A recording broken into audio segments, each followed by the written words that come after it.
2 Tessalonicenses, capítulo 2, versos 13 e 14.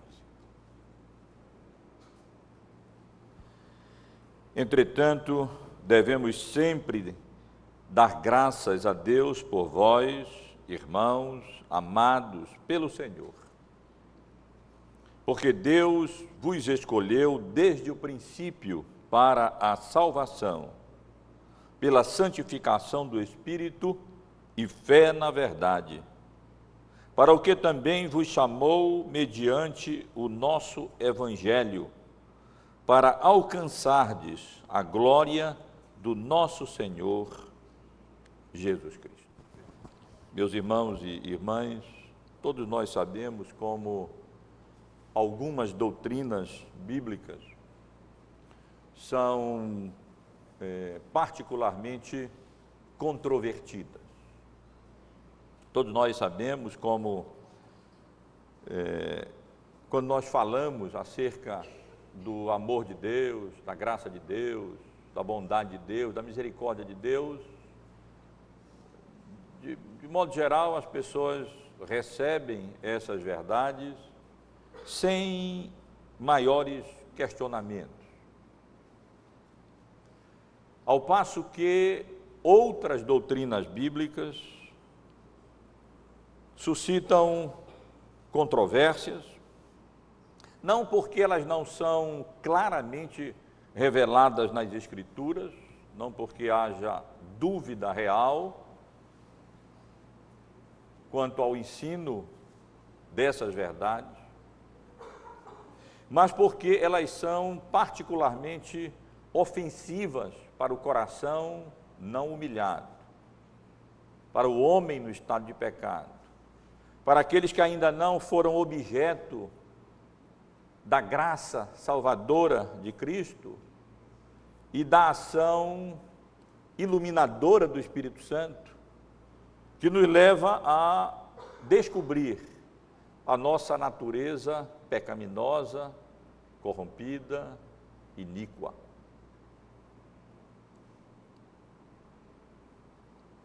E a doutrina bíblica da eleição é uma dessas doutrinas que a história da igreja deixa claro, é uma das mais ofensivas para o homem não regenerado. Os irmãos têm acompanhado já há várias semanas a exposição que nós estamos fazendo da primeira carta aos Tessalonicenses e depois da segunda carta aos Tessalonicenses. E os irmãos sabem certamente que o que levou o apóstolo Paulo a escrever ambas as cartas foram as dúvidas que existiam na igreja com relação à segunda vinda de Cristo em glória. O apóstolo Paulo havia ensinado, quando evangelizou aquela igreja, as verdades fundamentais, essenciais, relacionadas à segunda vinda de Cristo. Mas algumas dúvidas permaneceram e estavam fazendo com que alguns membros da igreja de Corinto se comportassem de maneira indevida.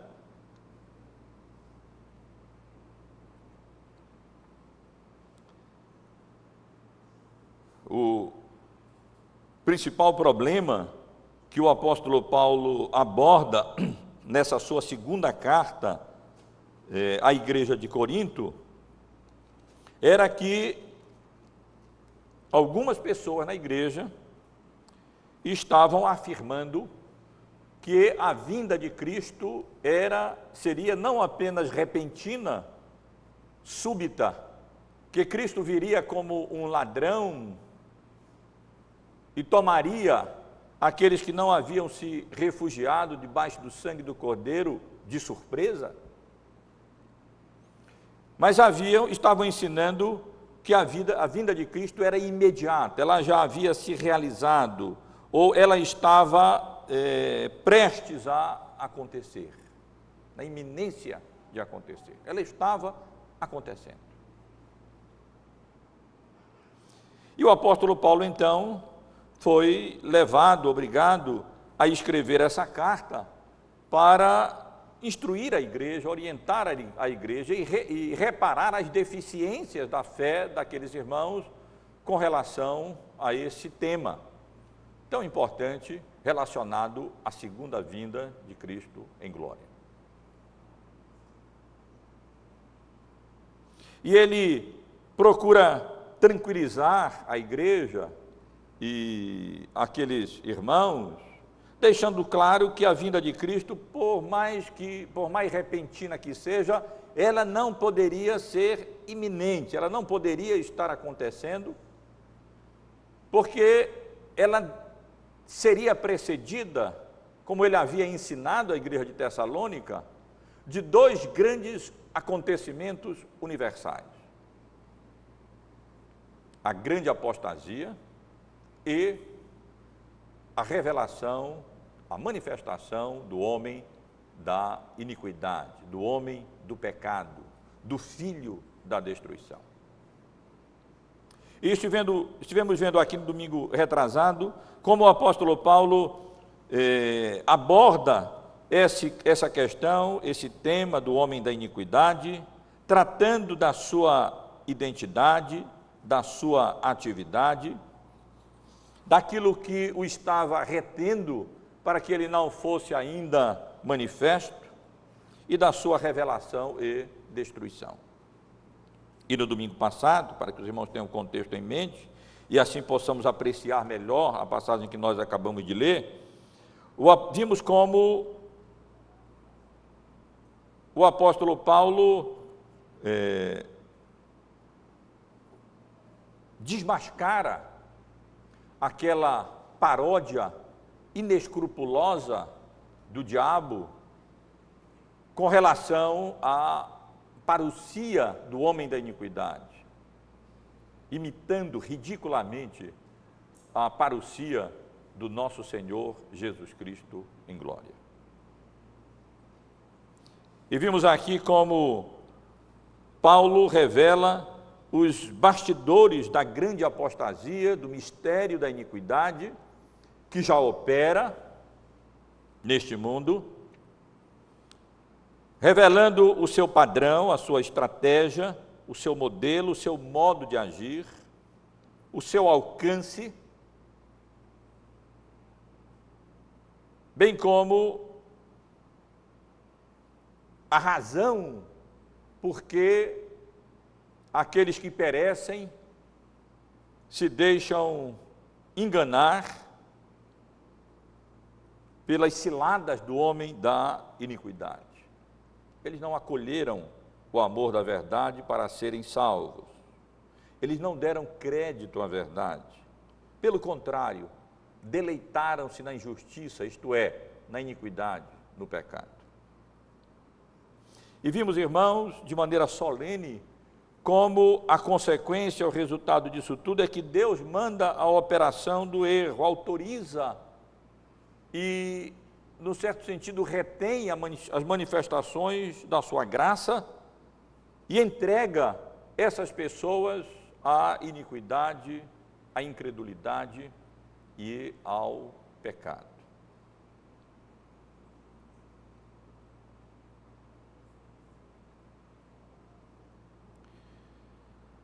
O texto que li com os irmãos, os versículos 13 e 14, eles representam, por um lado, a conclusão da sessão iniciada no capítulo 2, onde o apóstolo Paulo escreve para tranquilizar a igreja de Tessalônica com relação à segunda vinda de Cristo, e ao mesmo tempo um início, podemos dizer assim, de uma sessão pequena, que vai do versículo 13 até o versículo 17.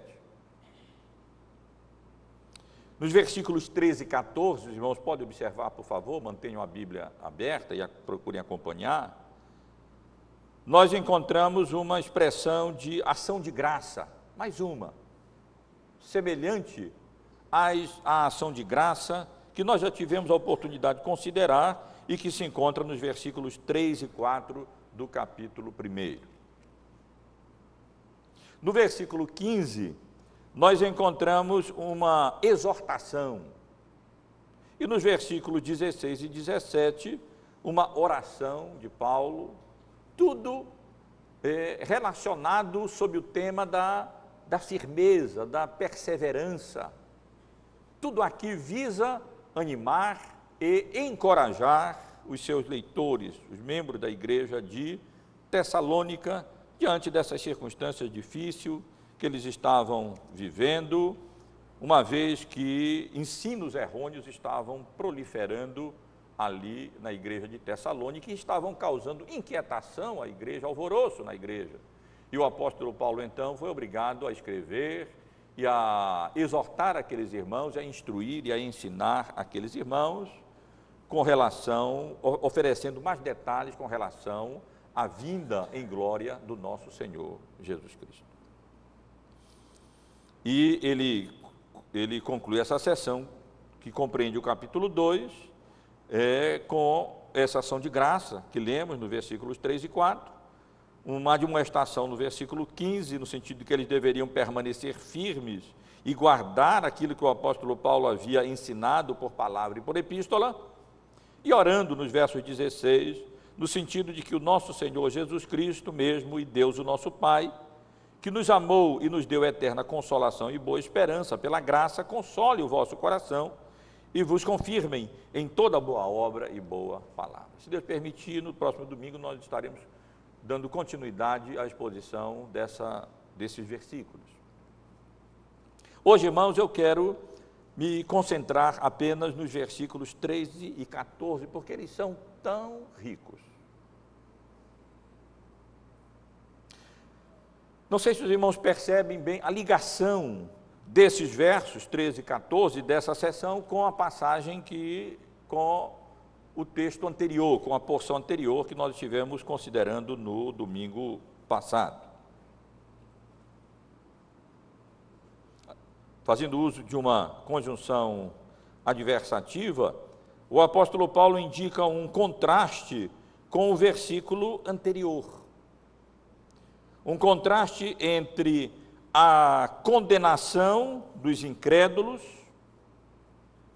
verso 12, a fim de serem julgados todos quantos não deram crédito à verdade, antes, pelo contrário, deleitaram-se com a iniquidade, com o pecado, com a injustiça. Contraste dessas pessoas que perecem e que serão condenadas exatamente em virtude da incredulidade e da iniquidade, com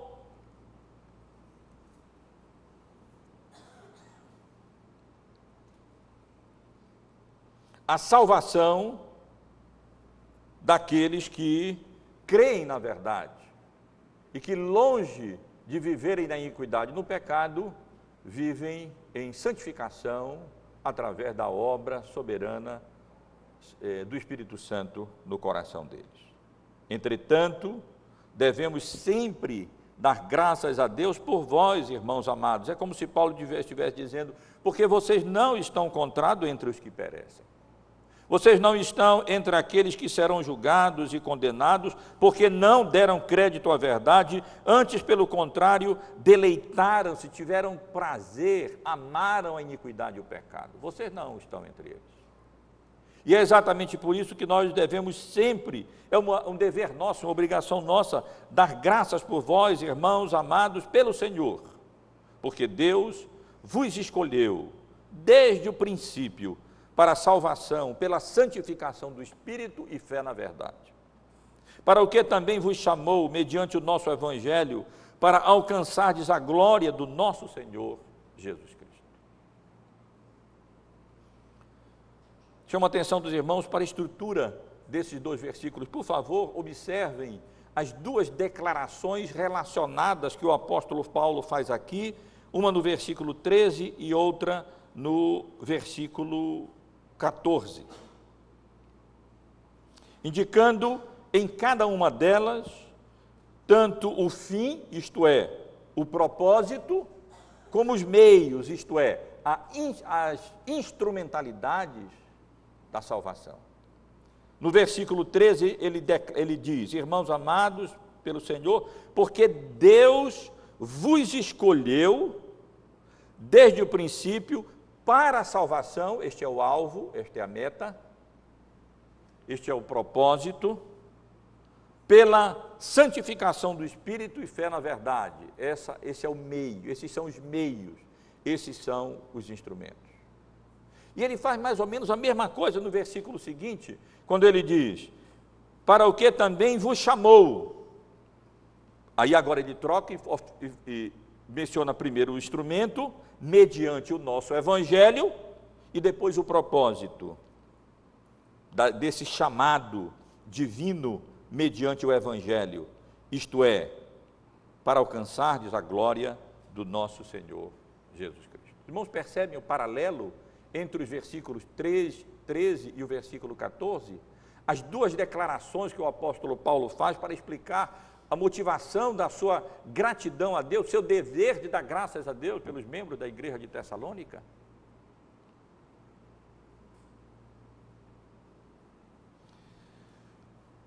Esses dois versículos são tão preciosos, meus irmãos, eles são tão ricos, que alguns estudiosos do Novo Testamento e dessa carta têm chegado a afirmar que aqui nós encontramos um sistema em miniatura de teologia.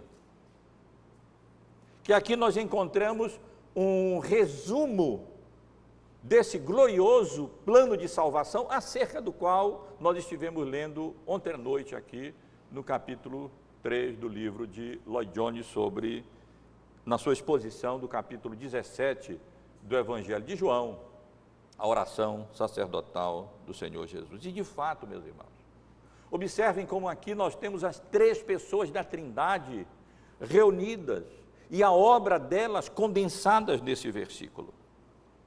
Paulo fala no versículo 13 de Deus, da obra de Deus, através da qual ele soberanamente na eternidade elege dentre a raça humana caída pessoas para a salvação. Entretanto, devemos sempre dar graças a Deus por vós, irmãos amados pelo Senhor, porque Deus vos escolheu desde o princípio para a salvação. Observem como ele faz também menção da obra e da pessoa do nosso Senhor Jesus Cristo, que é anunciada no Evangelho, um instrumento capaz de conduzir pecadores à salvação e à glória. E faz referência que essa glória a que os pecadores são levados quando respondem positivamente ao Evangelho é a glória de Cristo, que nós passamos a partilhar. E como essa obra planejada na eternidade, realizada na história, na plenitude dos tempos, através da obra redentora de Cristo, é efetivamente aplicada ao coração dos eleitos de Deus pela terceira pessoa da Trindade, o Espírito Santo de Deus, mencionado aqui no final do versículo 13, pela santificação do Espírito e fé na verdade. Percebem, irmãos? Como temos aqui um resumo, um esboço de teologia sistemática envolvendo as obras do Pai, do Filho e do Espírito Santo, com vistas à salvação dos eleitos de Deus para a honra e para a glória do Senhor.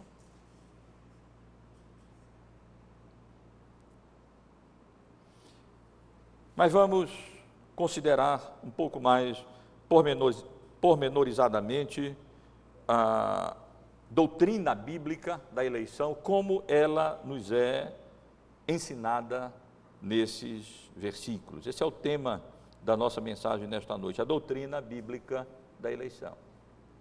Não a doutrina bíblica da eleição de forma sistemática, como nós já tivemos a oportunidade de estudar aqui, mas a doutrina bíblica da eleição no seu texto, neste texto, no seu contexto, como ela nos é revelada aqui pelo apóstolo Paulo, no contexto histórico em que ele está escrevendo, diante das circunstâncias que a igreja de Tessalônica passava, com o propósito que ele tem em mente.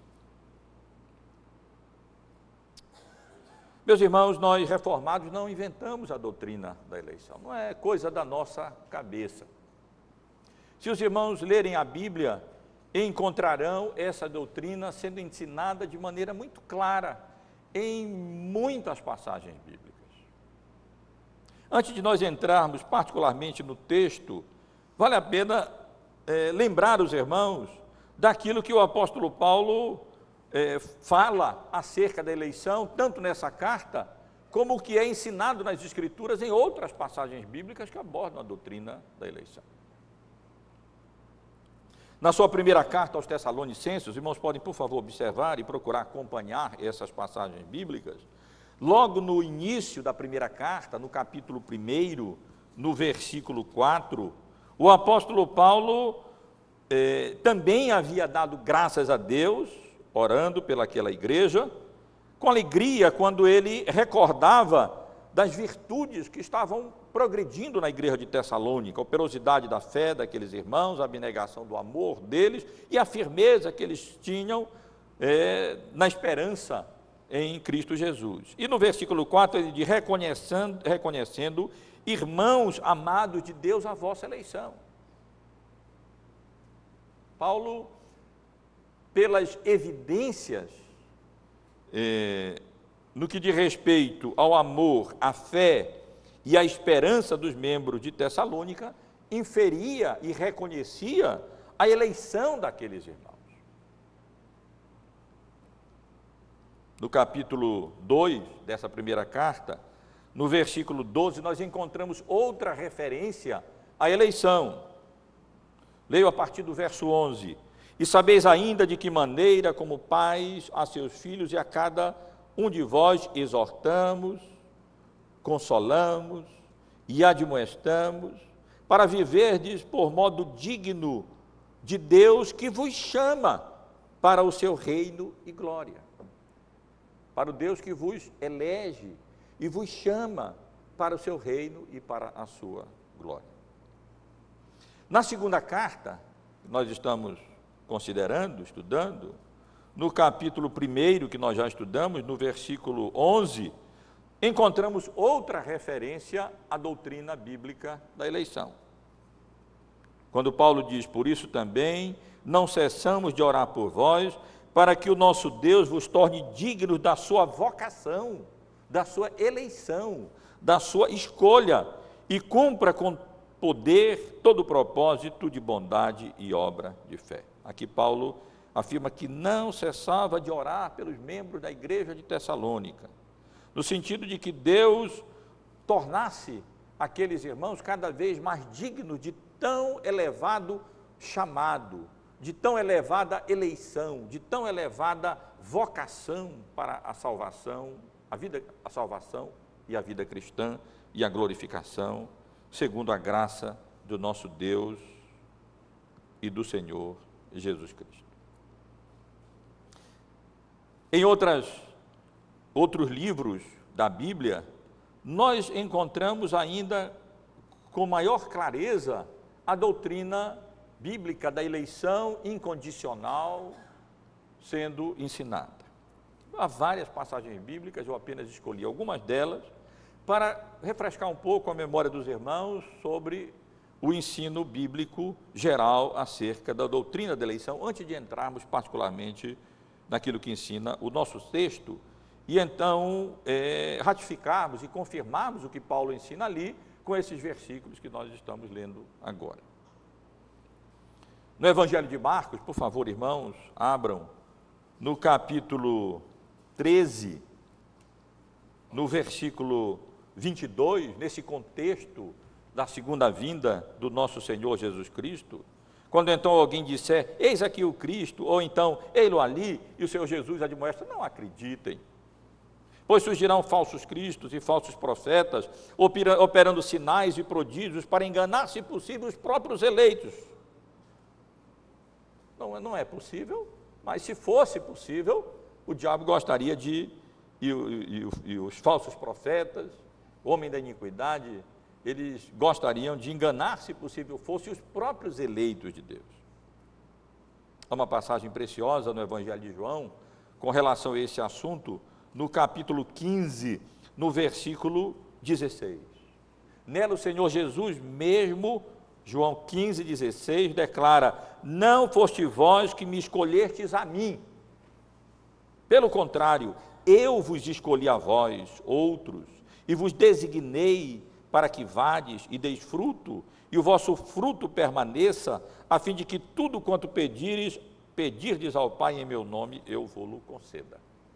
Não sei como Jesus poderia ser mais claro, quando ele afirma explicitamente que aqueles que o seguem, na realidade, não foram eles que escolheram a Cristo, não foram eles que se decidiram por Cristo, não são salvos simplesmente porque eles escolheram este caminho, mas porque, na realidade, eles fizeram isso porque eles haviam sido escolhidos pelo próprio Deus, como veremos, antes da fundação do mundo, antes dos tempos eternos, desde o princípio.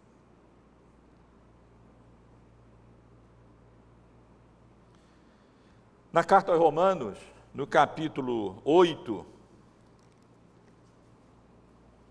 nos versículos 28 a 30, encontramos outra passagem relevante com relação ao nosso tema.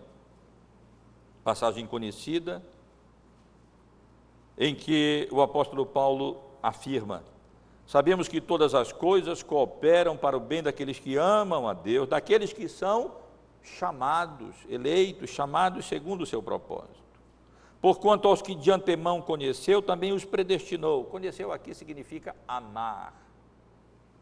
Aos que de antemão Deus amou, também os predestinou para serem conformes à imagem do seu Filho, a fim de que ele seja o primogênito entre muitos irmãos. E observem particularmente o verso 30. E aos que predestinou, a esses também chamou. E aos que chamou, a esses também justificou. E aos que justificou, a esses também glorificou. É evidente que nessa passagem e nas outras, a Bíblia fala acerca da eleição. A Bíblia fala acerca do fato de que não somos nós que escolhemos a Deus, que Ele é que nos escolhe. Que não somos nós que elegemos o caminho da salvação, nós é que somos eleitos para a salvação. Ainda na carta aos Romanos, no capítulo 9, no versículo 11, nós lemos, versículos 11 a 11, abaixo do verso 11, nós lemos acerca de Jacó, de Israel,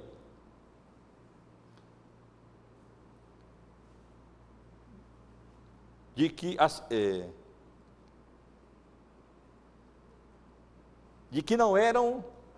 ainda não eram gêmeos nascidos, isto é, Jacó e Esaú, nem tinham praticado bem ou o mal, para que o propósito de Deus quanto à eleição prevalecesse, não por obras, mas por aquele que chama. Vamos ler até o verso 13.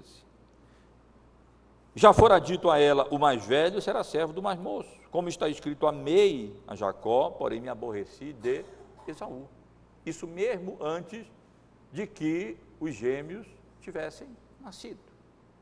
Para que o propósito de Deus com relação à eleição é que prevalecesse. Um pouco adiante, irmãos, no versículo do capítulo 11, nos versículos 5 a 7 de Romanos, nós lemos assim: assim, pois, também agora, no tempo de hoje, sobrevive um remanescente segundo a eleição da graça. E se é pela graça, já não é pelas obras, do contrário, a graça já não é graça. Que diremos, pois, o que Israel busca, isto não conseguiu, mas a eleição os alcançou e os mais foram endurecidos. Nós sabemos o que significa endurecido já, quando Deus entrega a definição de endurecido. Esse processo de endurecimento foi objeto do nosso estudo no domingo passado, como aqueles que não dão crédito à verdade, mas amam a iniquidade e o pecado, acabam sendo entregues à iniquidade do seu próprio coração para que sejam destruídos. Duas outras passagens importantes ainda, meus irmãos, eu desejo ler. uma em Efésios, bem conhecida dos irmãos, no capítulo 1, no versículo 4. Leio a partir do versículo 3, Efésios 1, 3. Bendito Deus e Pai do nosso Senhor Jesus Cristo, que nos tem abençoado com toda a sorte de bênção espiritual nas regiões celestiais em Cristo. Aí o verso 4. Assim como nos escolheu nele, isto é, em Cristo, antes da fundação do mundo, para sermos santos e irrepreensíveis perante ele. E, finalmente, na segunda carta de Paulo a Timóteo, no capítulo 1, no versículo 9. Vou ler desde o versículo 8 para termos o contexto apropriado em mente. Não te envergonhes, portanto, do testemunho do nosso Senhor, nem do seu encarcerado, que sou eu, pelo contrário, participa comigo dos sofrimentos a favor do Evangelho, segundo o poder de Deus, que nos salvou e nos chamou com santa vocação, não segundo as nossas obras, mas conforme a sua própria determinação e graça, que nos foi dada em Cristo Jesus antes dos tempos eternos. Todas essas passagens bíblicas, meus irmãos e irmãs, e várias outras que nós encontramos no Antigo e no Novo Testamento, ensinam a doutrina bíblica da eleição.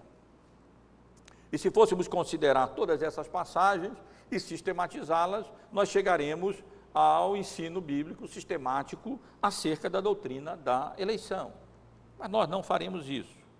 Quero apenas chamar a atenção dos irmãos para o que o apóstolo Paulo ensina aqui sobre a doutrina da eleição. Mas à luz dessas passagens que nós estivemos lendo. E quero chamar a atenção dos irmãos, em primeiro lugar, acerca da doutrina bíblica da eleição,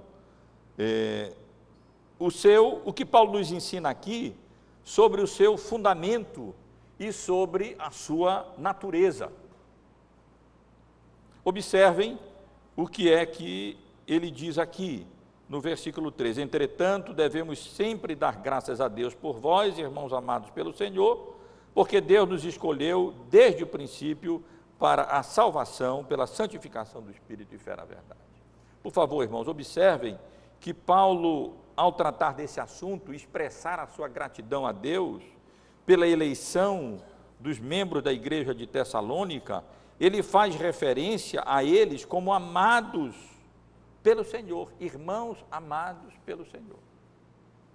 E ao fazer isso, o apóstolo Paulo menciona ou se refere ao fundamento bíblico da doutrina da eleição. A Bíblia com clareza ensina, as passagens que lemos e várias outras passagens bíblicas, que Deus não escolhe para a salvação pessoas dentre a raça humana caída por méritos que porventura ele tenha visto nelas, de maneira nenhuma. Nem por arrependimento ou fé que porventura ele tenha antevisto nelas, não. A fonte bíblica para a doutrina da eleição, na realidade para as doutrinas gêmeas da eleição e da predestinação, é a graça de Deus, o amor de Deus. Só há uma explicação para o fato de que Deus nos escolheu para a salvação e não escolheu outras pessoas para a salvação. E essa explicação não está nos nossos méritos ou nas nossas virtudes. Não há justo, nenhum sequer, não há quem entenda, não há quem busque a Deus, todos se extraviaram, a uma se tornaram inúteis, todos são pecadores, todos vêm a esse mundo herdeiros da corrupção, da queda, culpados diante de Deus, em Adão, o nosso cabeça representativo, e todos nós herdamos a condenação de Adão, como nosso cabeça representativo, e todos nós, se estivéssemos colocados no lugar dele, teríamos feito a mesma coisa, teríamos desobedecido, teríamos caído, teríamos contrariado a vontade de Deus, e teríamos inserido a nossa descendência nesse estado terrível de condenação, de depravação, em que todo ser humano vem a este mundo. A única resposta, a única explicação para a salvação de uns e a condenação de outros, mas enfatizo, para a salvação de uns está no amor com que Deus graciosamente nos amou. E isso, meus irmãos, o apóstolo Paulo ensina desde a eternidade, desde o princípio. Entretanto, devemos sempre dar graças a Deus por vós, irmãos amados pelo Senhor, porque Deus vos escolheu desde o princípio para a salvação.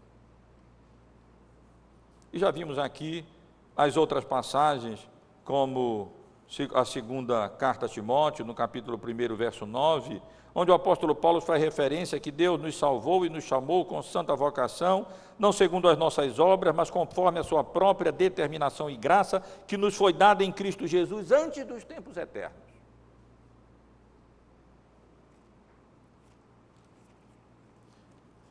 E em Efésios, no capítulo 1, no verso 4, onde o apóstolo Paulo declara que Deus nos escolheu nele antes da fundação do mundo, para sermos santos e irrepreensíveis perante ele. Claramente, meus irmãos e irmãs, o que a Bíblia nos ensina e o que Paulo nos ensina nesse versículo, quando ele afirma, quando ele expressa a sua gratidão a Deus por aqueles irmãos amados do Senhor, porque Deus vos escolheu desde o princípio, ele quer dizer que a nossa eleição precede a própria história. Deus nos escolheu para a salvação antes da fundação do mundo. Ele nos amou de antemão, Ele, que para quem não há presente, nem passado, nem futuro, um Deus onisciente e onipresente, movido pelo seu amor soberano, desde a eternidade, desde antes da fundação do mundo. Desde antes que ele houvesse, pelo poder da sua palavra, trazido à existência as coisas visíveis e invisíveis, Deus, do seu plano eterno, na sua vontade eterna soberana, decidiu por amor escolher alguns dentre a raça humana caída para fazer deles vasos de misericórdia e salvá-los, escolhê-los para a salvação. Não porque houvesse qualquer mérito da parte deles, eu repito, mas simplesmente porque ele nos amou. Quando Paulo fala aqui em desde o princípio, ele utiliza a mesma expressão utilizada no Evangelho de João, no capítulo 1, no versículo 1. No princípio era o verbo, e o verbo estava com Deus, e o verbo era Deus. Fazendo referência clara àquela época, aquele momento, se podemos chamar assim, na eternidade, em que existia apenas a Trindade, o Pai, e o Filho e o Espírito Santo, que se deleitavam no amor e na relação mútua entre as três pessoas da Trindade Santa. Foi lá, naquele conselho divino entre as três pessoas da Trindade, que Deus determinou, dentre a raça humana caída, fixar os seus olhos em alguns e amá-los soberana e graciosamente, e por isso mesmo escolhê-los para a salvação.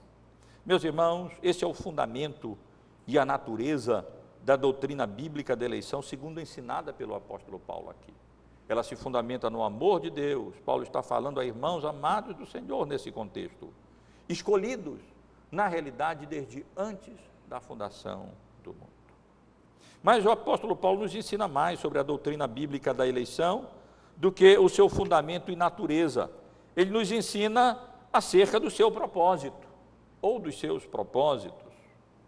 Quando ele afirma, tanto no versículo 13, como no versículo 14, que esses propósitos são a salvação, no verso 13, devemos sempre dar graças por vós, irmãos amados pelo Senhor, porque Deus vos escolheu desde o princípio para a salvação, como afirma no versículo 14, para o que também vos chamou, mediante o nosso Evangelho, para alcançardes a glória do nosso Senhor Jesus Cristo. Estes são os propósitos da eleição, a salvação e a glorificação.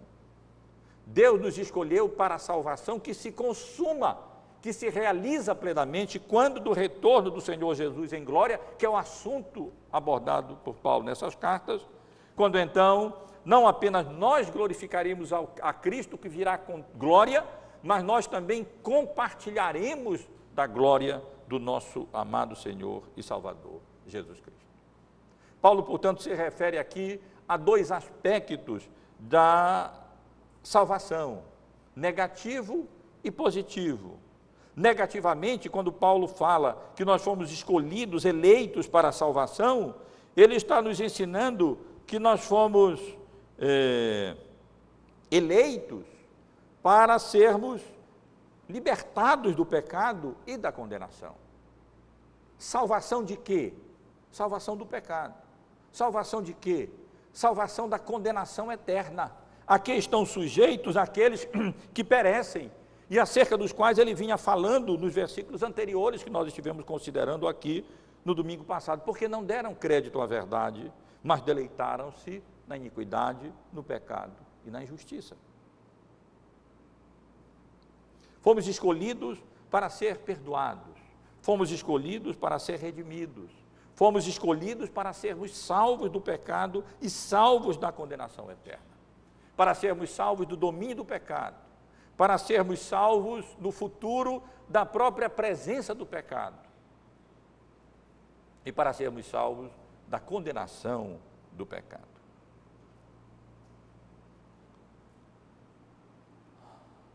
Na sua primeira carta aos Tessalonicenses, no capítulo 1, no capítulo 5, no versículo 9, vou ler desde o versículo 8, o apóstolo Paulo havia dito: nós, porém, que somos do dia, sejamos sóbrios, revestindo-nos da couraça da fé, do amor e tomando como capacete a esperança da salvação, porque Deus não nos destinou para a ira, mas para alcançar a salvação mediante o nosso Senhor Jesus Cristo. Este é o propósito da nossa eleição, alcançar a salvação mediante a obra redentora de Cristo por nós na cruz do Calvário. Mas Paulo não fala apenas do aspecto negativo do propósito da eleição, que é a salvação, isto é, não condenação, não pecado, mas ele fala também do aspecto positivo da salvação, que é exatamente a glorificação, ou seja, a posse ou o compartilhamento da glória de Cristo que nos está prometida. É uma das doutrinas mais maravilhosas que nós encontramos na Bíblia. O fato de que Deus, pelo seu amor e pela sua graça, determinou não apenas perdoar pecadores indignos e absolutamente imerecedores de qualquer manifestação do seu cuidado, da sua graça e do seu amor. Porque não há justo nenhum sequer, todos se extraviaram, a uma se tornaram inúteis. Todos nós nascemos nessa condição de pecadores depravados, corrompidos por causa da queda e do pecado. Em pecado nos concebeu nossa mãe. Mas, meus irmãos, aprove a Deus não apenas nos perdoar os pecados, aprove a Deus não apenas nos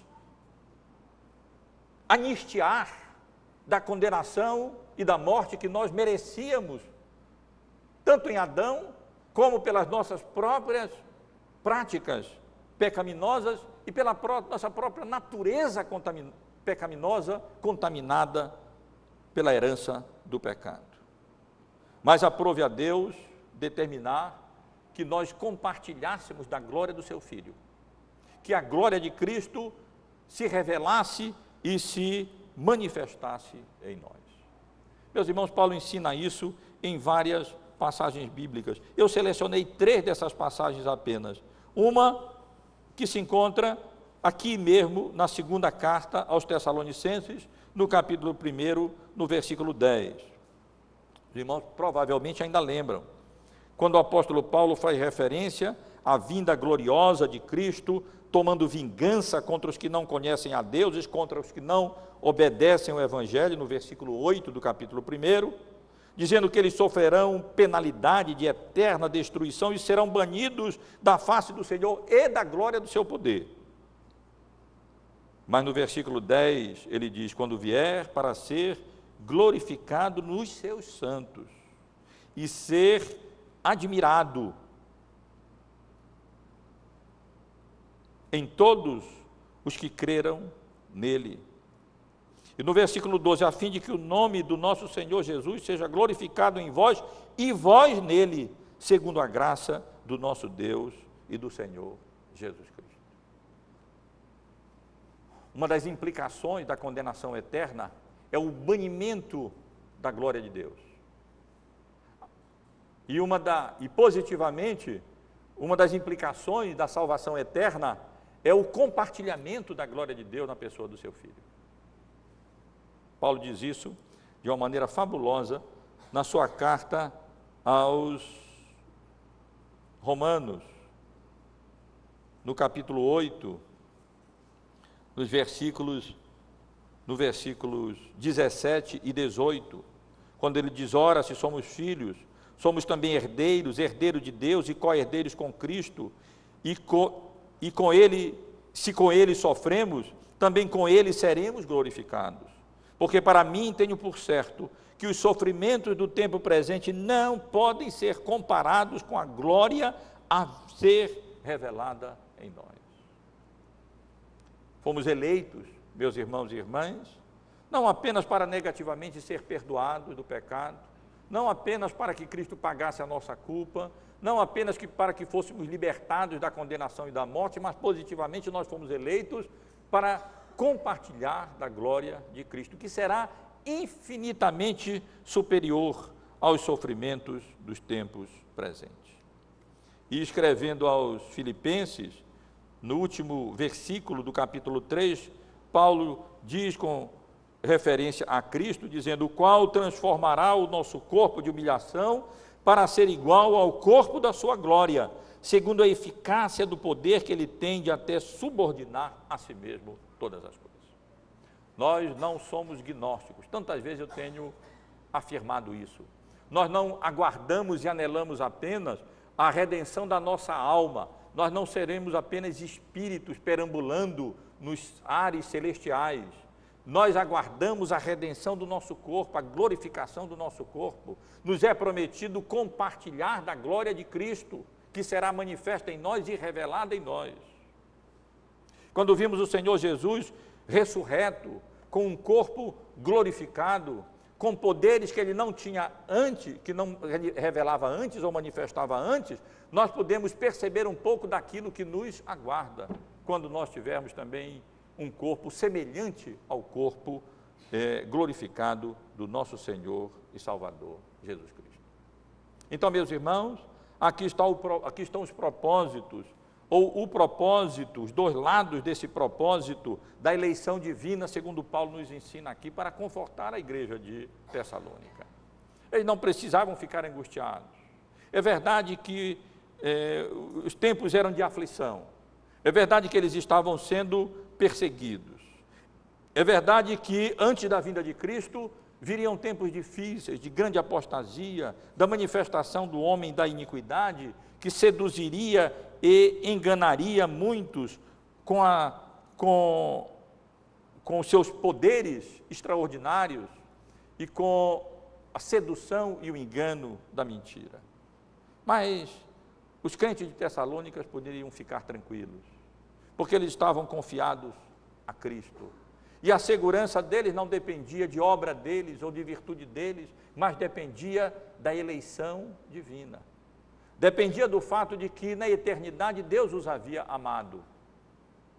E Deus os havia escolhido para a remissão dos pecados, para a salvação e para no tempo próprio da manifestação do Cordeiro em glória, eles compartilharem da glória de Cristo quando da ressurreição dos corpos e da manifestação de Cristo em toda a sua glória com os anjos do seu poder. Mas o apóstolo Paulo continua, meus irmãos, e eu preciso muito chamar a atenção dos irmãos para isso, porque ele não fala apenas do que já vimos aqui, sobre o fundamento e sobre a natureza da eleição divina e apenas do propósito, mas ele fala também acerca dos instrumentos que Deus utiliza para que os eleitos eternos de Deus venham a tomar posse da salvação e de modo que no dia glorioso da sua vinda venham a compartilhar da glória do seu Filho. Quais são esses instrumentos necessários que Deus utiliza para a salvação dos seus eleitos? 3 instrumentos são mencionados aqui, na primeira e na segunda declaração paralela que nós encontramos nos versos 13 e 14 desse segundo capítulo. Uma delas, estou colocando mais em ordem cronológica, é a pregação do Evangelho, como ele menciona no verso 14, para o que também vos chamou mediante o nosso Evangelho, para alcançardes a glória do nosso Senhor Jesus Cristo. Deus não apenas elege antes da fundação do mundo, no tempo devido, Ele nos chama, e Ele faz isso através do meio por excelência que Deus utiliza para a conversão dos perdidos, a pregação do Evangelho. Para o que também vos chamou mediante o nosso Evangelho, para alcançardes a glória do nosso Senhor Jesus Cristo. A pregação do Evangelho, meus irmãos, é o meio, é o instrumento, é o chamado externo que Deus utiliza para chamar os seus eleitos e assim trazê-los à fé, comunicar-lhes fé, arrependimento e conceder a eles a salvação, a remissão dos pecados e habilitá-los para, no tempo próprio, compartilharem da glória por vir a ser revelada em nós, a glória do seu Filho. É possível que os irmãos lembrem ainda, aqueles que têm boa memória, do início dos nossos estudos, da primeira carta que Paulo escreveu aos Tessalonicenses. No primeiro capítulo, a partir do versículo 5, o apóstolo Paulo rememora a sua atividade missionária na igreja ali na cidade de Tessalônica. Quando, após mencionar a eleição, aqui nos referimos ainda há pouco, no versículo 4, reconhecendo, irmãos amados de Deus, a vossa eleição, ele logo se apressa para o meio, mencionando, porque o nosso Evangelho não chegou até nós, não somente em palavras, mas sobretudo em poder do Espírito Santo, em plena convicção, assim como sabeis ter sido o nosso procedimento entre nós e por amor de vós.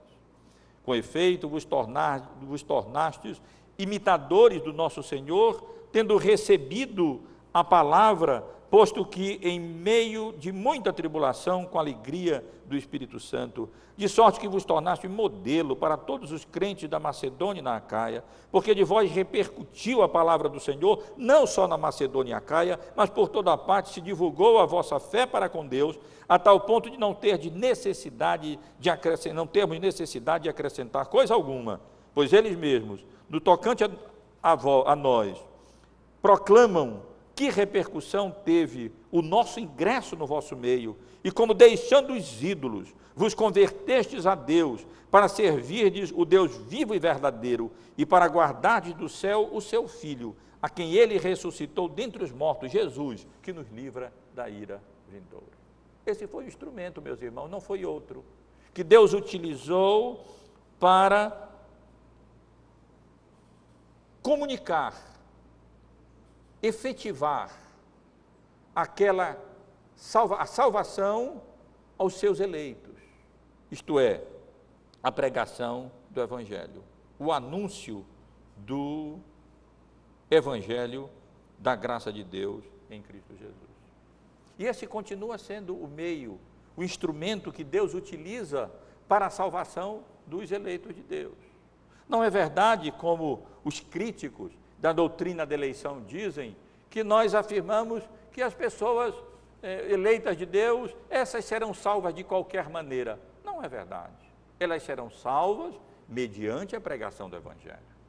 Não é verdade a crítica que nos fazem de que, já que nós cremos na doutrina da eleição, o que adianta pregar? isso significaria um desincentivo à pregação e à evangelização. Não é verdade. Pelo contrário, a Bíblia nos ensina que é através da pregação do Evangelho que Deus, então, aplica ao coração dos seus eleitos a salvação operada por Cristo quando morreu em nosso lugar na cruz.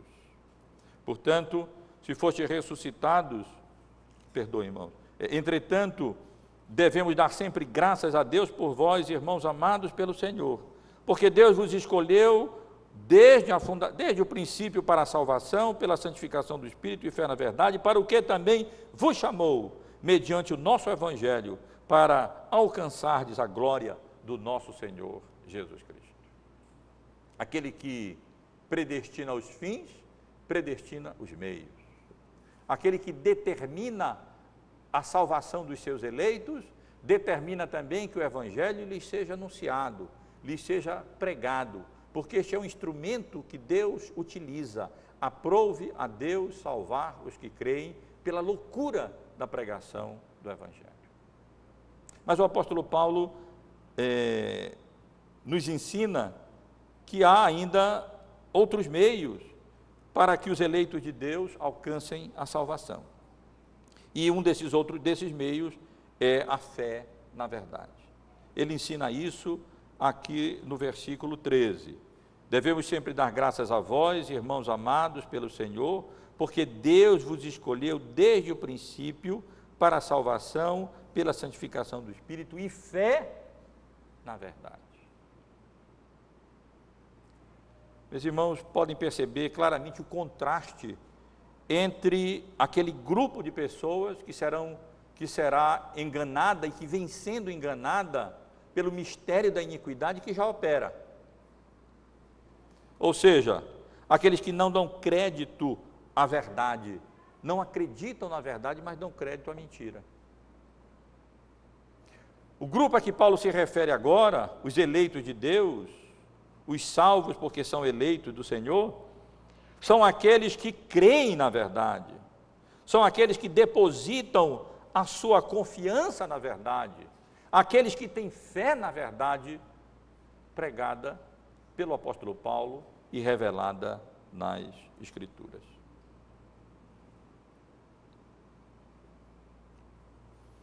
Na sua segunda carta, ou melhor,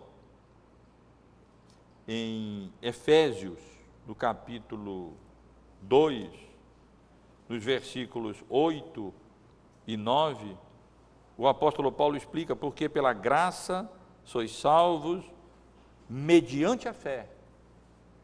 E isto não vem de vós, é dom de Deus, não de obras, para que ninguém se glorie. Não é por obras que nós somos salvos. Vale a pena ler um pouco os versículos anteriores para relembrar os irmãos o contexto. A partir do verso 4, mas Deus, sendo rico em misericórdia, por causa do grande amor com que nos amou, o amor de Deus é a causa da salvação, da eleição e da salvação. E estando nós mortos em nossos delitos, nos deu vida juntamente com Cristo, pela graça sois salvos. E juntamente com Ele nos ressuscitou e nos fez assentar nos lugares celestiais em Cristo Jesus, para mostrar nos séculos vindouros a suprema riqueza da sua graça em bondade para conosco em Cristo Jesus. Porque pela graça sois salvos, mediante a fé. Isto não vem de vós, é dom de Deus, não de obras, para que ninguém se glorie.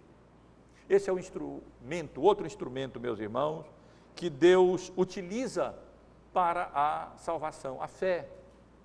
A fé não vem de nós, mas quando o Evangelho é anunciado, quando a verdade é pregada, os eleitos de Deus são objeto da operação do Espírito Santo de Deus, que através do anúncio das verdades do Evangelho, comunica a fé ao coração daqueles que Deus escolheu antes da fundação do mundo, porque não fomos nós que escolhemos a Ele, Ele que escolheu a nós e designou para que dessemos frutos, frutificássemos, vivêssemos uma vida como sal na terra e como luz no mundo.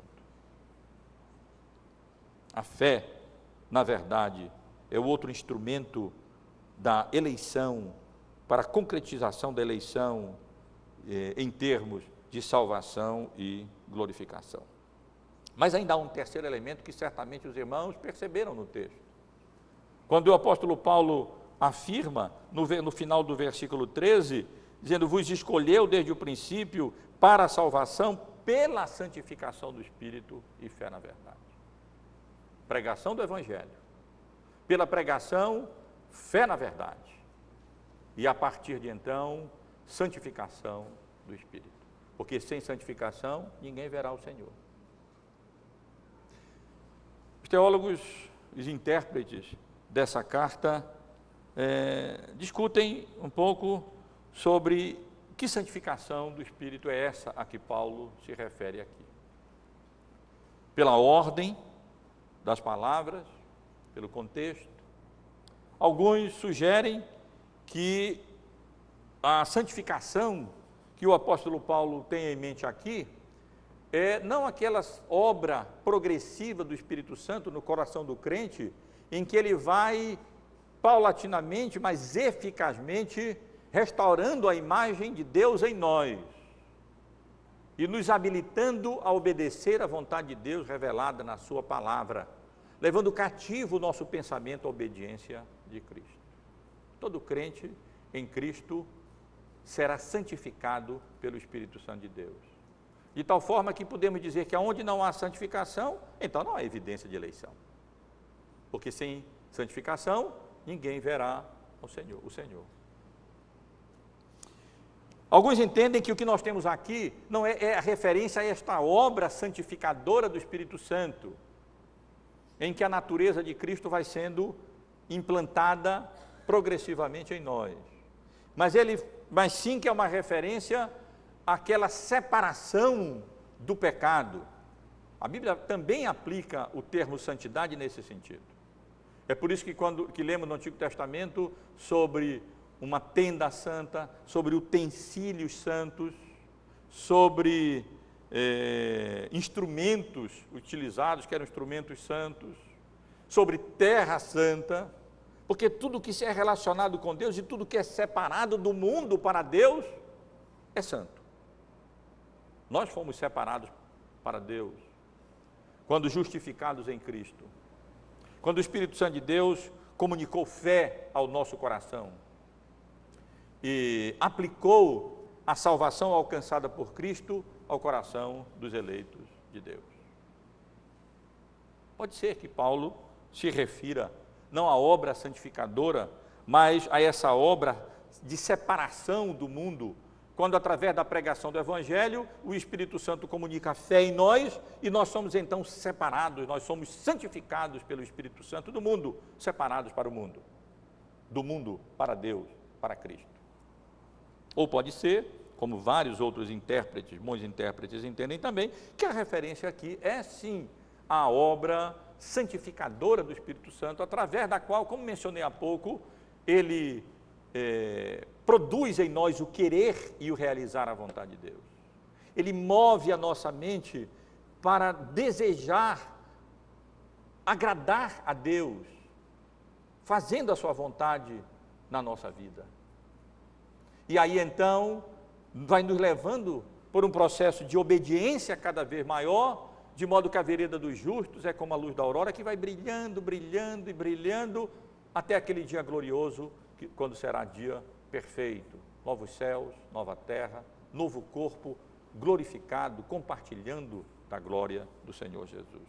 Ou é possível, meus irmãos, eu sugiro que o apóstolo Paulo, quando menciona aqui, fala em termos gerais, e não especificamente a um ou a outro, mas se referindo a essa obra inteira do Espírito Santo, que inclui tanto a nossa separação do mundo inicial, que é obra do Espírito Santo, pela iluminação da nossa mente, pelo convencimento do pecado, pela comunicação de fé, mas também dessa obra, referência a essa obra progressiva, através do qual ele vai restaurando a imagem de Deus que nós perdemos na queda, na nossa vida, quando nós vamos sendo levados à obediência à vontade de Deus revelada na sua palavra, quando ao invés de nos conformarmos com este século, somos transformados pela renovação da nossa mente para experimentarmos na prática qual é a boa, agradável e perfeita vontade de Deus.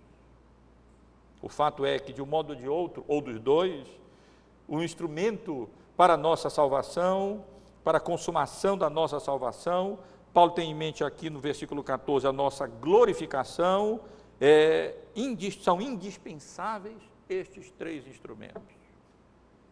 Isto é, a pregação do Evangelho, fé na verdade e santificação do Espírito.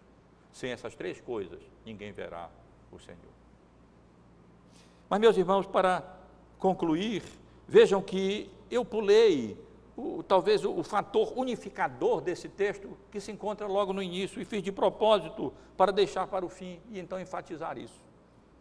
Eu me refiro não ao que já vimos aqui sobre o fundamento e a natureza da doutrina da eleição, seu propósito ou seus propósitos, seus instrumentos aos quais acabei de me referir, mas me refiro sim agora ao seu efeito legítimo, a sua aplicação própria, aplicação adequada, correta, própria da doutrina bíblica da eleição. A doutrina bíblica da eleição não tem como propósito levar ninguém à dúvida, levar ninguém à inquirição, será que Deus na eternidade me elegeu? Será que eu estou contado entre os eleitos de Deus? Porque se eu não estiver contado entre os eleitos de Deus, eu posso fazer o que eu quiser, que eu não vou ser salvo, eu não vou ser salvo, e se eu for, eu posso fazer o que eu quiser também, porque eu vou ser salvo. Não é verdade, a doutrina da eleição não tem esse propósito de perturbar ninguém, de conturbar ninguém. Os irmãos devem saber que o grande pregador batista, Charles Spurgeon, pregou nesse texto. A mensagem dele já foi publicada, republicada, com o título de Eleição. Foi publicada, se não me falha a memória, em português, pela PES, um livrinho intitulado Eleição. Corram lá, comprem na livraria se tiver, leiam essa mensagem de Spurgeon, é preciosa. E ele então argumenta com relação a esse mau uso da doutrina da eleição, quando pessoas querem se intrometer dos conselhos eternos de Deus, do que diz respeito à eleição, e questionam a doutrina da eleição, dizendo assim, em forma muito prática: algum de vocês aqui que deseja ser santo, que deseja abandonar o pecado e andar em santidade? Pois muito bem, neste caso, Deus escolheu esse alguém. Você deseja ser santo? Você deseja viver em santidade? Quer de fato viver para a glória de Deus? Ouviu o Evangelho ser pregado? Creu na verdade? Está sendo santificado pelo Espírito Santo? Pois então, você é um eleito de Deus, não precisa reclamar. Mas eis que uma outra pessoa, qualquer, talvez replique: não, eu não quero ser santo e nem quero desistir das minhas paixões e dos meus vícios. Nesse caso, diz Spurgeon, retruco, por que então você fica aí se queixando do fato de que Deus não lhe escolheu? A doutrina da eleição não é revelada na Bíblia para produzir em nós confusão, dúvida, pelo contrário, a aplicação legítima e própria e adequada dela é revelada aqui.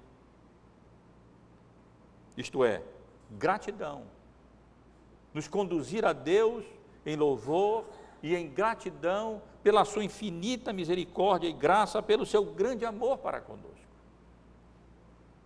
O que é espantoso, meus irmãos e irmãs, na eleição, não é que Deus tenha condenado pecadores, mas é que Ele tenha eleito alguns dentre esses pecadores que não mereciam para a salvação em Cristo Jesus, pela sua graça e pelo seu amor.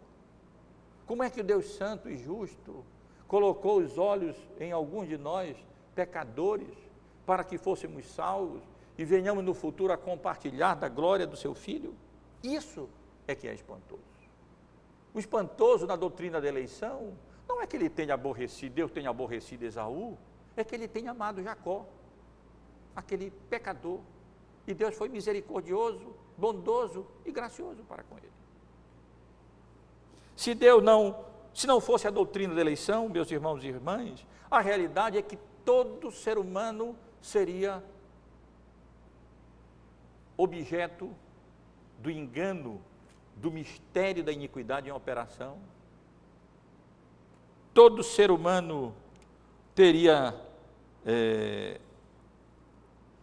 permanecido no erro, na incredulidade, não daria crédito à verdade e se deleitaria na iniquidade e seria julgado e seria condenado e pereceria eternamente. Porque nenhum ser humano tem a capacidade e o poder de alterar a condição em que se encontra, corrompido de pecado, morto nos seus delitos e pecados.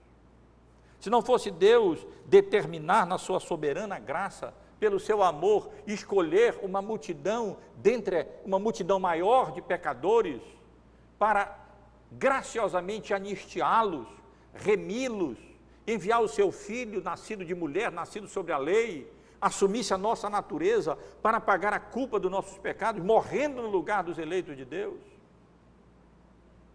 e vivendo vida íntegra, alcançar justiça para conferi-la graciosamente a todos quantos confiam nele e depositam nele a sua fé, a sua confiança, todos nós pereceríamos.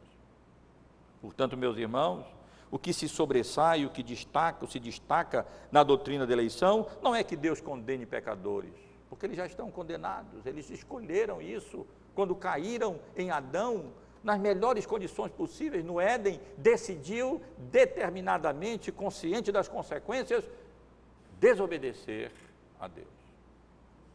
E assim fazem os homens continuamente, porque não apenas fazem aquilo que desagrada a Deus, mas ainda aprovam aqueles que assim procedem, como Paulo afirma na sua carta aos Romanos.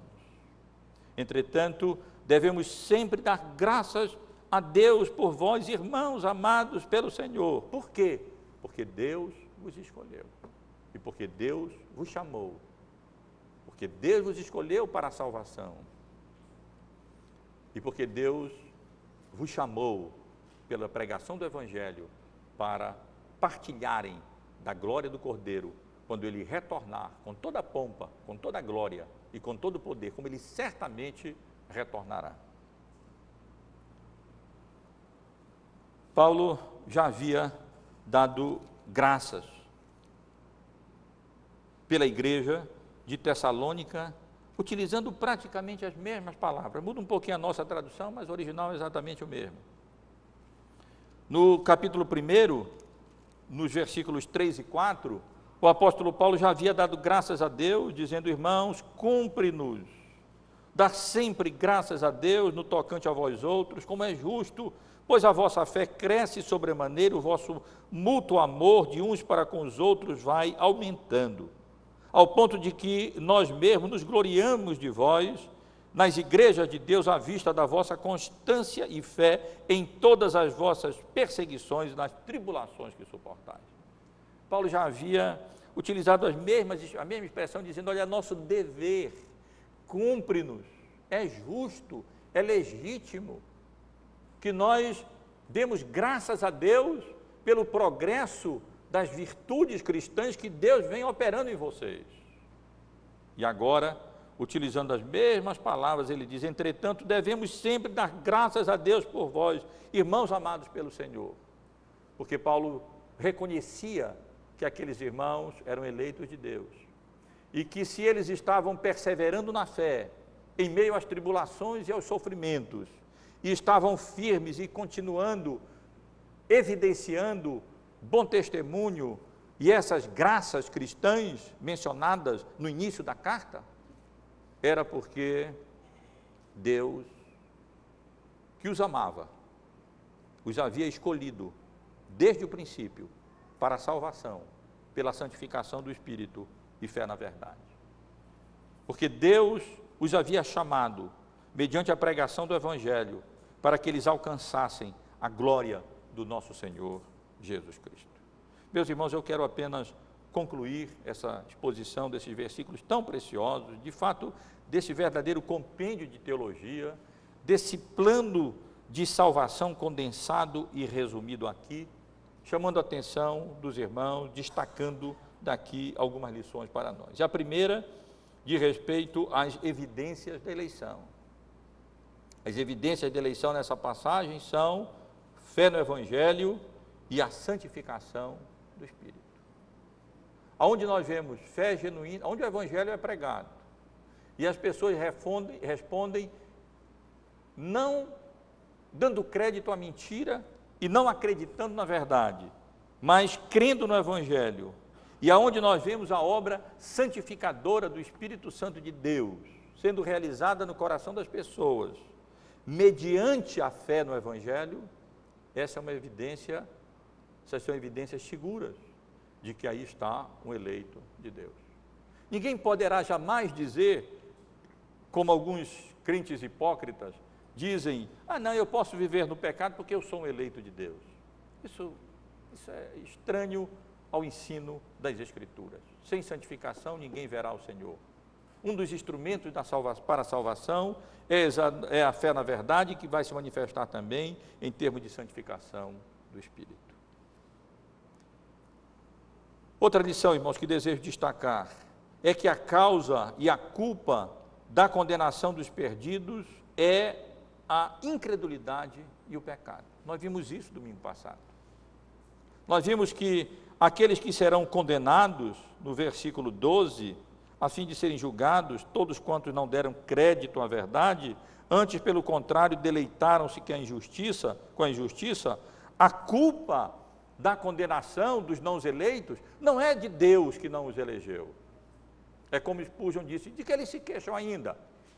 A culpa é deles mesmos que não deram crédito à verdade, pelo contrário, preferiram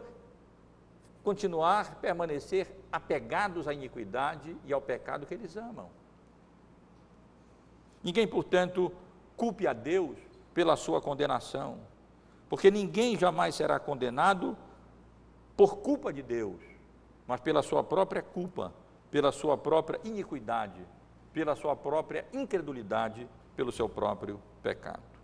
Por outro lado, meus irmãos, é preciso igualmente ressaltar que a causa e os méritos da salvação nunca são na Bíblia as virtudes dos homens, mas sempre são o amor e a graça soberana de um Deus que nos escolheu sem que houvesse motivo real em nós, sem que houvesse mérito nenhum em nós, mas simplesmente porque Ele nos amou e graciosamente nos predestinou para a vida, para manifestar pelos tempos vindouros a sua multiforme sabedoria, a sua multiforme graça, o seu multiforme poder. E a fé e a santificação? Elas não são causa da salvação. Deus não nos elege porque Ele antevê fé, ou justiça, ou boas obras, ou santificação, nada disso. Paulo deixa absolutamente claro isso em Efésios 2, nos versículos 8 e 9 que eu li, porque pela graça sois salvos mediante a fé, isto não vem de vós, é dom de Deus, não de obras para que ninguém se glorie. A fé e a santificação são apenas os instrumentos que Deus utiliza para implementar no coração dos eleitos a sua vontade soberana e eterna e a obra redentora que Cristo realizou por eles, por nós, derramando o seu sangue, pagando a nossa culpa e morrendo em nosso lugar na cruz do Calvário. É mediante a fé que o Espírito Santo produz no nosso coração, mediante a pregação do Evangelho, nos fazendo responder positivamente à verdade e a amar a verdade e a crer na verdade. E a operação do Espírito Santo santificadora, através do qual Ele vai nos purificando da iniquidade do pecado e nos conformando à imagem de Cristo, é que nós alcançamos a glorificação, a consumação da salvação que temos em Cristo Jesus, o nosso Senhor. Como reagir, portanto, meus irmãos, à eleição? Segundo a passagem que lemos, com gratidão. Não com acusações a Deus. Quem és tu, ó homem, para discutires com Deus? Por acaso um vaso pode perguntar e reclamar do oleiro, por que me fizeste assim e não assado? Ou não tem direito o oleiro sobre o barro, sobre a massa, para fazer de alguns vasos para a perdição e outros vasos para a salvação, para a proclamação da sua bondade, da sua graça e do seu amor? A doutrina bíblica da eleição, nessa passagem, tem como propósito nos conduzir à gratidão, a nos elevar a Deus e dizer: Senhor, louvado e engrandecido seja o teu nome, porque não havendo em mim qualquer mérito, sendo eu um pecador inveterado, o Senhor foi gracioso, bondoso e misericordioso para comigo. E por amor, desde a eternidade, me escolheu para a salvação e enviou o teu Filho para morrer em meu lugar na cruz do Calvário, derramar ali o seu sangue por mim, e o teu Espírito para aplicar essa obra no meu coração, comunicando em mim fé e santificação, operando essa obra do meu coração, para o louvor e honra e glória do teu próprio nome. Mas há ainda uma outra motivação, meus irmãos, que não está aqui, ou uma outra implicação, ou uma outra maneira legítima e necessária de reagirmos à eleição da graça. Ela é indicada no versículo 15, e se Deus permitir, nós estaremos considerando no domingo que vem. Nós somos as implicações ou reações legítimas à eleição da graça são a gratidão, mas também a firmeza, a perseverança, o empenho que o apóstolo Paulo exortará, a que o apóstolo Paulo exortará os membros da igreja de Tessalônica, no versículo 15, que nós, se Deus permitir, consideraremos no domingo que vem. Que Deus nos abençoe, meus irmãos e irmãs, e nos conceda graça para apreciarmos essa doutrina solene, sagrada, maravilhosa, da eleição divina pela graça de Deus antes da fundação do mundo, para a salvação e glorificação, pela instrumentalidade da pregação do Evangelho, da fé na verdade, da santificação do Espírito Santo, e nos leve à atitude constante e perene de gratidão ao Senhor por tão grande salvação e merecida salvação que temos em Cristo Jesus, em virtude do seu amor e da sua eleição.